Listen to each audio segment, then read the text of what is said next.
Coming up on Mountain News this morning, Governor Beshear made his first veto of the year.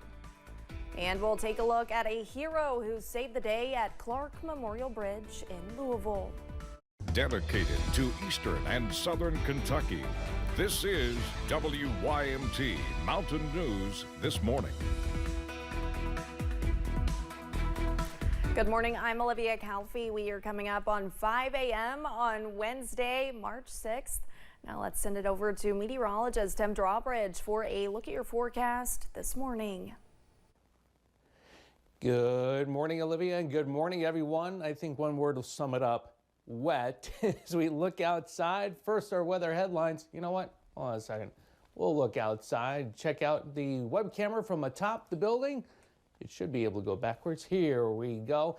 Yeah, the way the position of the camera is looking down back in through Hazard, a little elevated. So that means the base of the clouds aren't too far above the ground. Visibility in terms of the rainfall is limiting things. Now your weather headlines, and yes, things will be wet as we head through your Wednesday and into tonight, but at least the precipitation will ease up as showers drizzle heading into tonight. The clouds dominate heading through tomorrow before we continue the unsettled theme Friday into Saturday. A few of our temps, well, some of the reporting stations decided to pull the blankets back over their head and go back to bed. Wouldn't you this morning, if you could? 50s right now. The pinpoint Doppler radar showing the action across the region. A little lighter in spots, but nonetheless, as we broaden the view out, there's more moisture that will continue to come up from the south and west here and continue to fill in. That means we'll deal with the rain from the morning into the afternoon, mid to late afternoon, easing up as showers and drizzle. The high today in Hazard to 58. All right, when can we get back to some sunshine? First Alert 7-day forecast coming up in a few moments. Olivia? All right, Tim, thank you. A Floyd County Schools employee was indicted on rape and sodomy charges. John Martin remains an employee of the school district. The school district released a statement saying upon first notice of this matter, the district took immediate steps to ensure that students were safe, and the employee was placed into a position where he would not be working with or around district students. You can read the full statement on WYMT.com. A Kentucky man who was one of the first to break into the U.S. Capitol on January 6th has been convicted. A federal jury found 46-year-old Michael Sparks of Elizabethtown guilty of multiple felonies and misdemeanors. The charges include obstruction of an official proceeding and civil disorder. Sparks was seen on video leading the charge into the Capitol, smashing windows and arguing with police officers. His sentencing is scheduled for July 9th. Now in Laurel County, a wanted man is behind bars after leading deputies on a foot chase.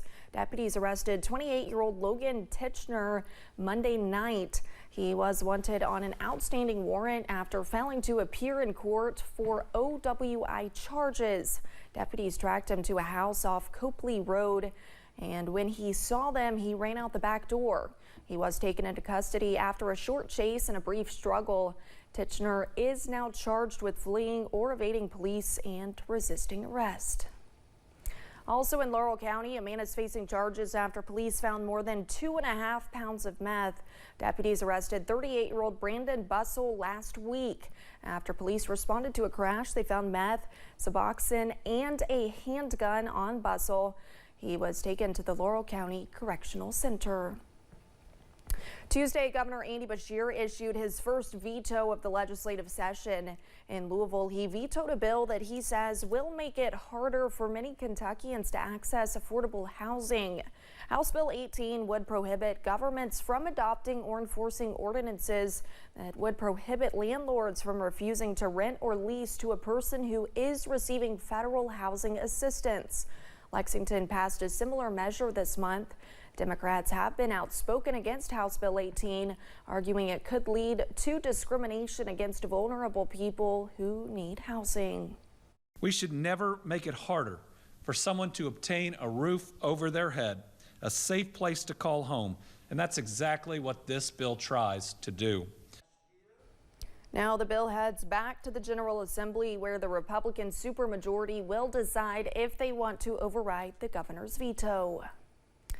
A Kentucky grandmother is turning her family's heartache into meaningful change.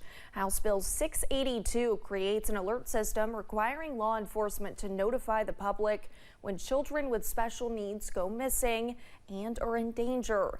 Rhonda O'Brien's autistic grandson Ian escaped from a children's home in northern Kentucky in June of 2022 and later drowned after going into the Ohio River. Rhonda O'Brien's petition on change.org has received nearly 2,000 signatures. Super Tuesday brought Virginia's voters to the polls yesterday.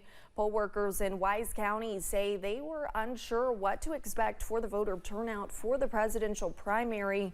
So seeing people trickle in all day to cast their ballots was reassuring. But they hope to see more people finding their way to the polls for the November election. Get out, research the candidates, see what they have to stand for, and vote based upon your values.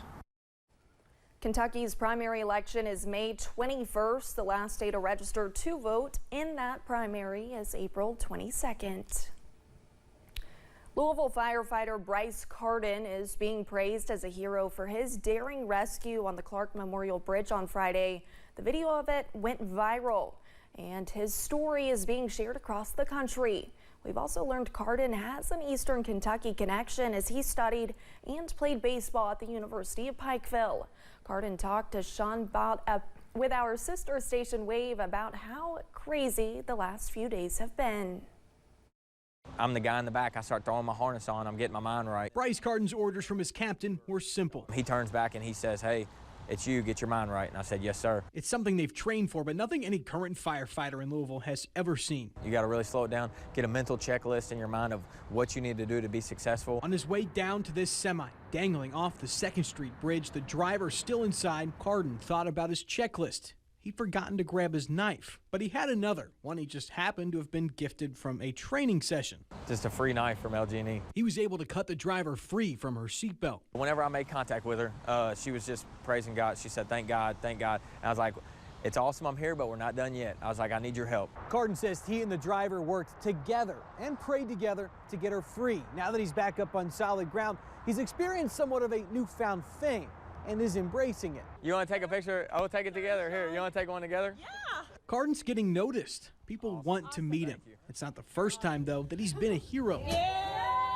Coincidentally, last June, he helped Wave's Don G get out of a trapped elevator. 9 months later, he's happy to give people some positivity during a situation where 2 people are still fighting for their lives. It's good to have something positive to cling to for everybody, and I think that's why it's kind of blown up so much, because it was a successful rescue, and it was a life-endangering situation. It's just a good feeling. 2 other people in the wreck were sent to the hospital with serious injuries. Hopefully God watches out for them, and hopefully they heal up and get back to their normal lives, and I'm sure everybody's cheering for them to get better. In the meantime, Carden's focus is back on work. We got to be ready to go no matter what and continue to get better. Carden is finally off shift for the first time since Friday. So what's he doing with his time off? A Kentucky Wildcat fan, Carden tells me the university is hosting his family for their game Wednesday at Rupp Arena.